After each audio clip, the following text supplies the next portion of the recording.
지금부터 2024 헌납 8 대통령 윤석열 탄핵 사건에 대한 선고를 시작하겠습니다.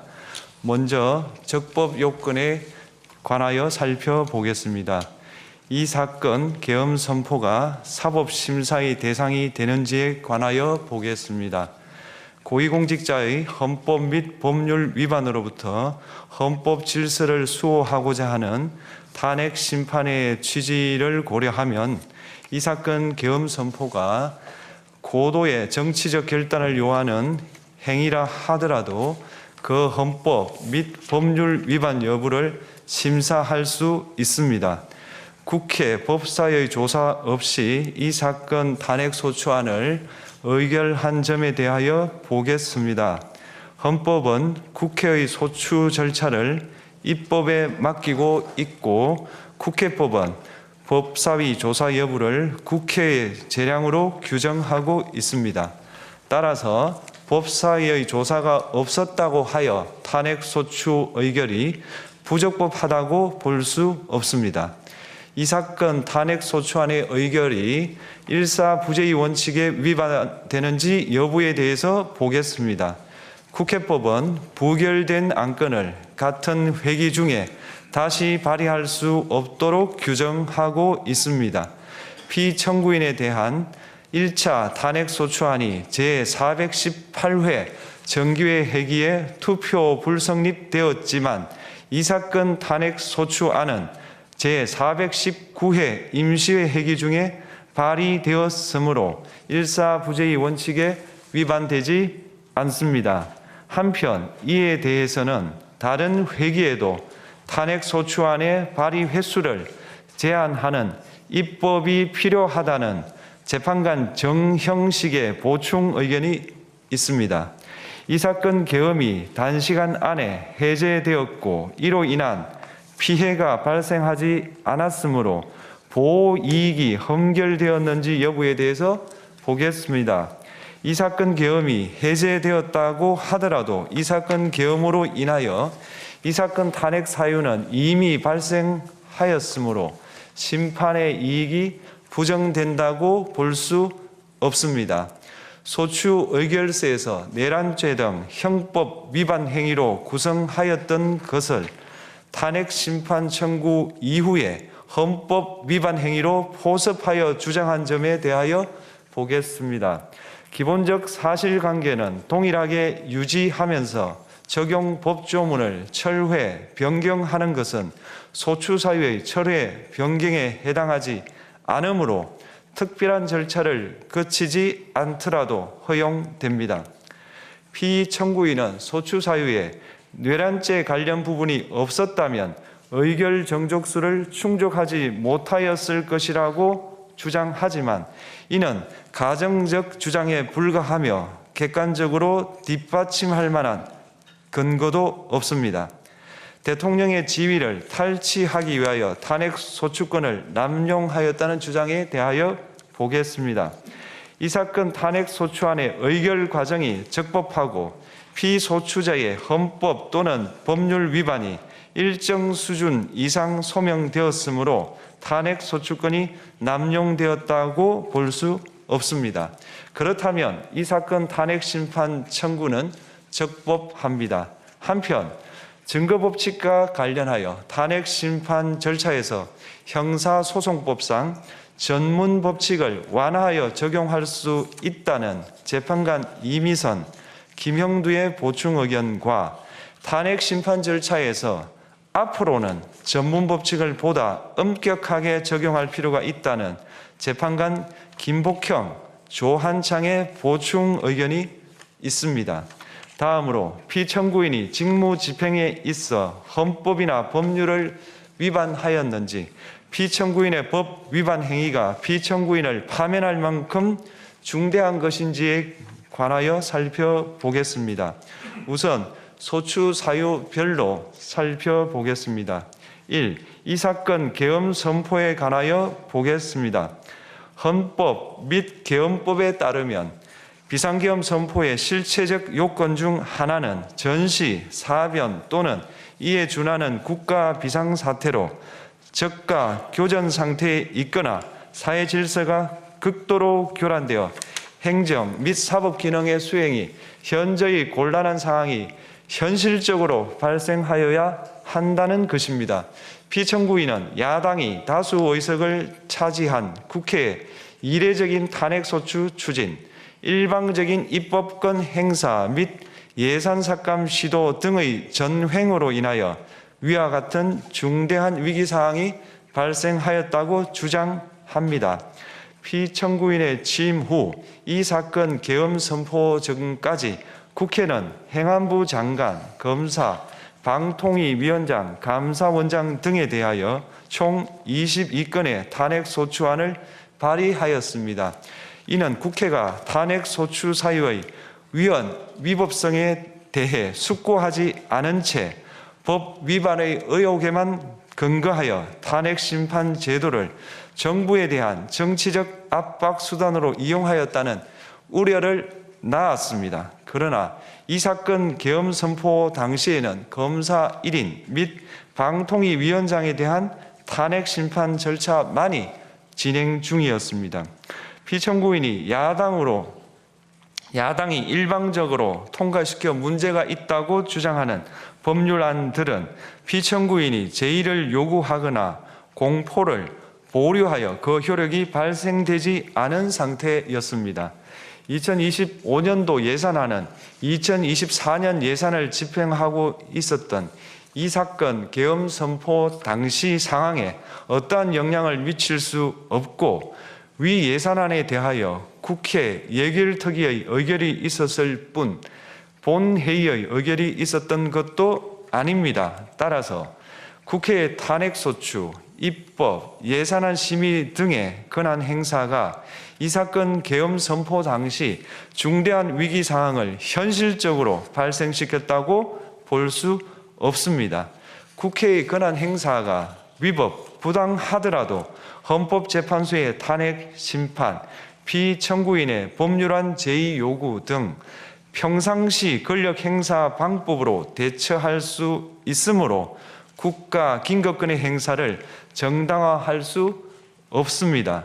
피청구인은 부정선거 의혹을 해소하기 위하여 이 사건 계엄을 선포하였다고도 주장합니다. 그러나 어떠한 의혹이 있다는 것만으로 중대한 위기 상황이 현실적으로 발생하였다고 볼 수는 없습니다. 또한 중앙선관위는 제22대 국회의원 선거 전에 보안 취약점에 대하여 대부분 조치하였다고 발표하였으며 사전, 우편, 투표함, 보관장소, CCTV 영상을 24시간 공개하고 개표 과정에 수검표 제도를 도입하는 등의 대책을 마련하였다는 점에서도 피청구인의 주장은 타당하다고 볼 수 없습니다. 결국 피청구인이 주장하는 사정을 모두 고려하더라도 피청구인의 판단을 객관적으로 정당화할 수 있을 정도의 위기 상황이 이 사건 계엄 선포 당시 존재하였다고 볼 수 없습니다.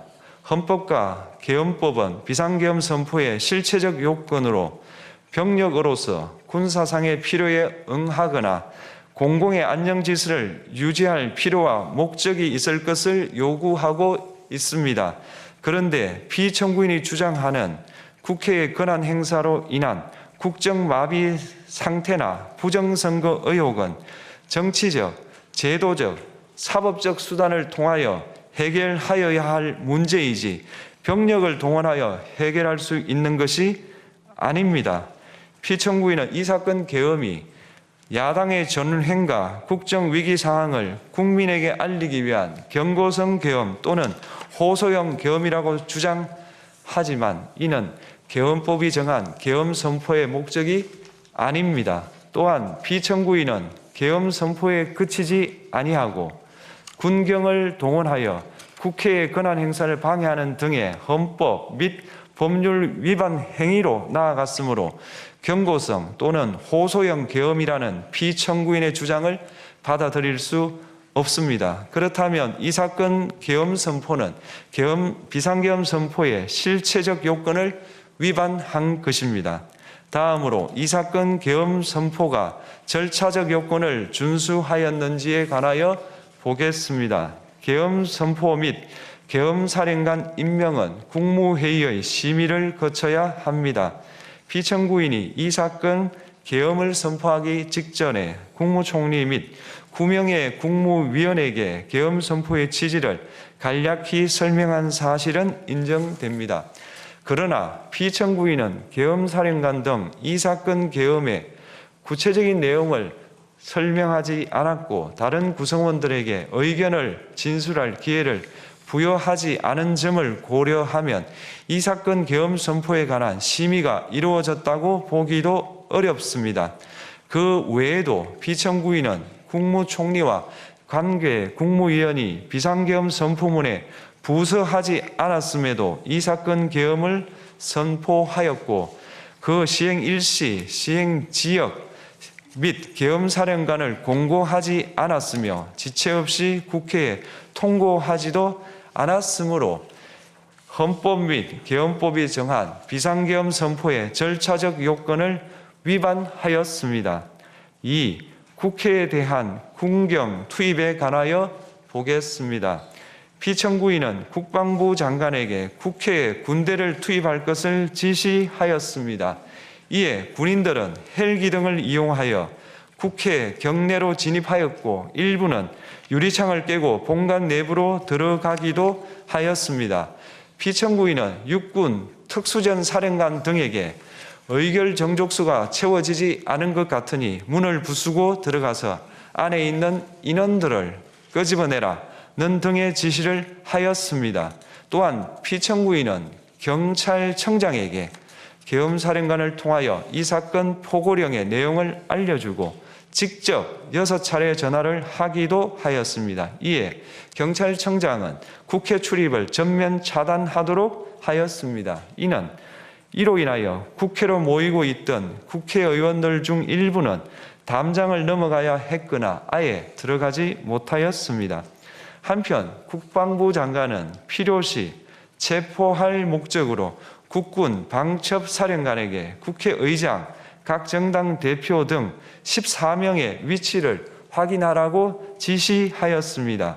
피청구인은 국가정보원 1차장에게 전화하여 국군 방첩사령부를 지원하라고 하였고 국군 방첩사령관은 국가정보원 1차장에게 위 사람들에 대한 위치 확인을 요청하였습니다. 이와 같이 피청구인은 군경을 투입하여 국회의원의 국회 출입을 통제하는 한편 이들을 끌어내라고 지시함으로써 국회의 권한 행사를 방해하였으므로 국회에 계엄 해제 요구권을 부여한 헌법 조항을 위반하였고 국회의원의 심의 표결권, 불체포 특권을 침해하였습니다. 또한 각 정당의 대표 등에 대한 위치 확인 시도에 관여함으로써 정당 활동의 자유를 침해하였습니다.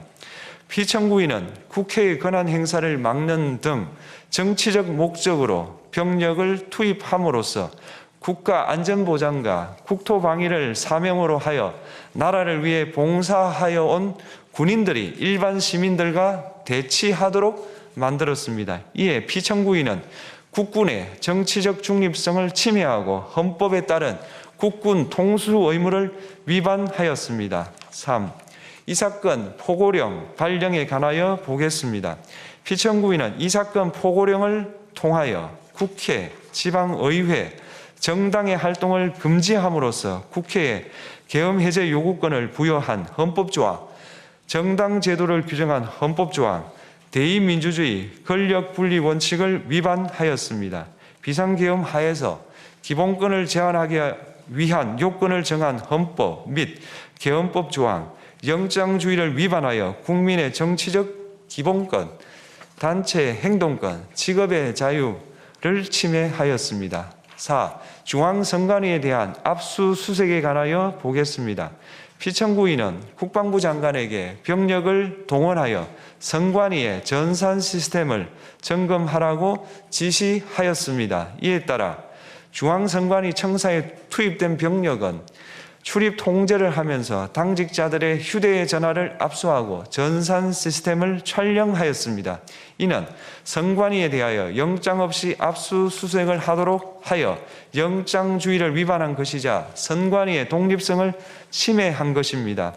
5. 법조인에 대한 위치 확인 시도에 관하여 보겠습니다.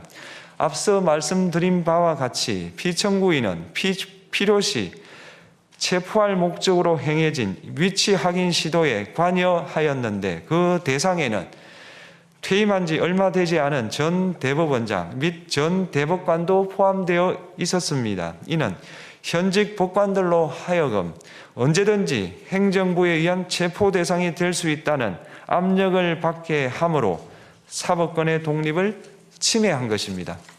지금까지 살펴본 피청구인의 법 위반 행위가 피청구인을 파면할 만큼 중대한 것인지 관하여 보겠습니다.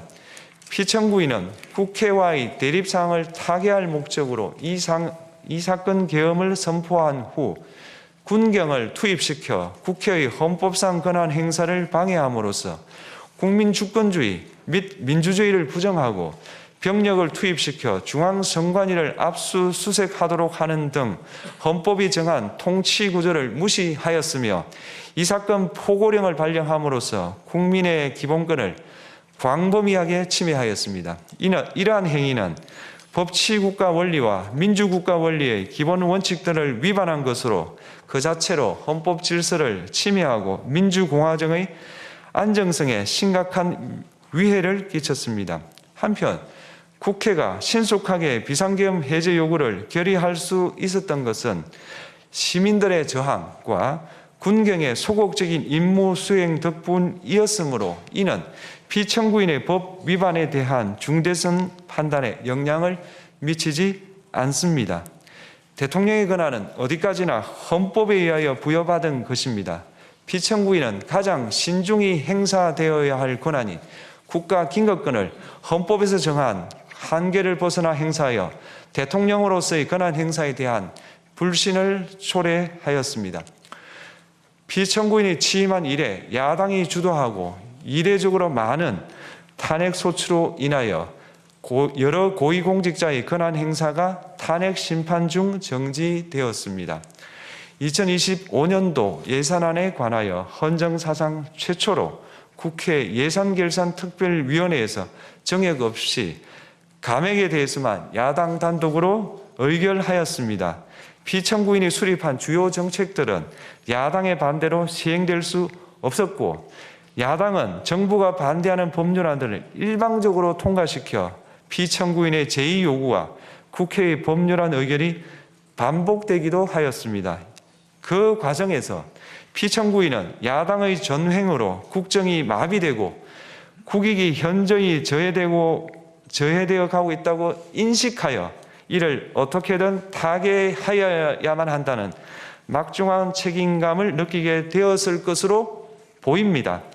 피청구인이 국회의 권한 행사가 권력 남용이라거나 국정 마비를 초래하는 행위라고 판단한 것은 정치적으로 존중되어야 합니다. 그러나 피청구인과 국회 사이에 발생한 대립은 일방의 책임에 속한다고 보기 어렵고 이는 민주주의 원리에 따라 해소되어야 할 정치의 문제입니다.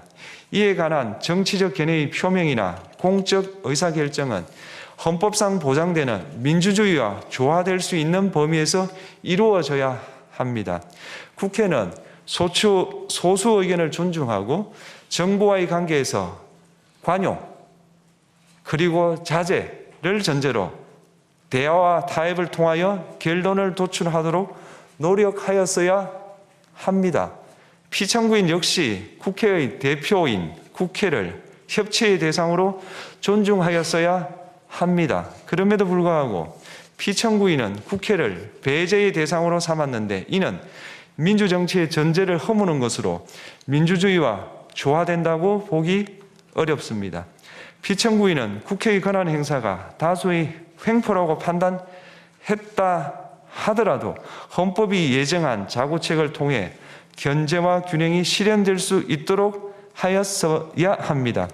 피청구인은 취임한 때로부터 약 2년 후에 치러진 국회의원 선거에서 피청구인이 국정을 주도하도록 국민을 설득할 기회가 있었습니다. 그 결과가 피청구인의 의도에 부합하지 않더라도 야당을 지지한 국민의 의사를 배제하려는 시도를 하여서는 안 되었습니다. 그럼에도 불구하고 피청구인은 헌법과 법률을 위반하여 이 사건 계엄을 선포함으로써 국가 긴급권 남용의 역사를 재현하여 국민을 충격에 빠뜨리고 사회, 경제, 정치, 외교 전 분야의 혼란을 야기하였습니다.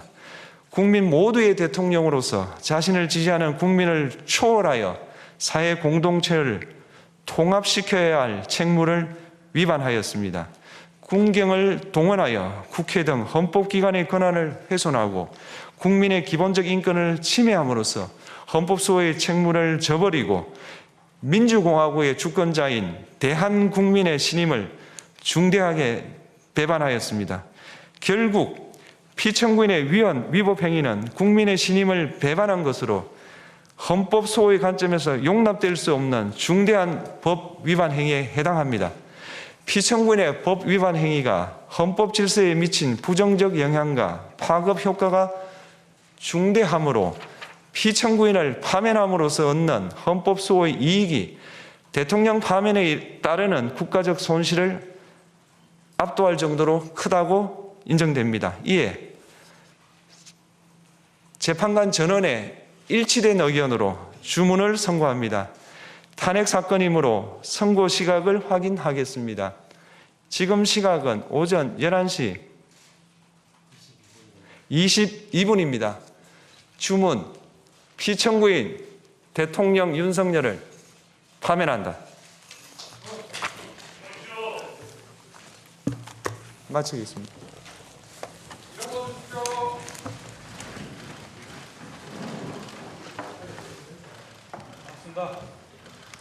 고맙습니다.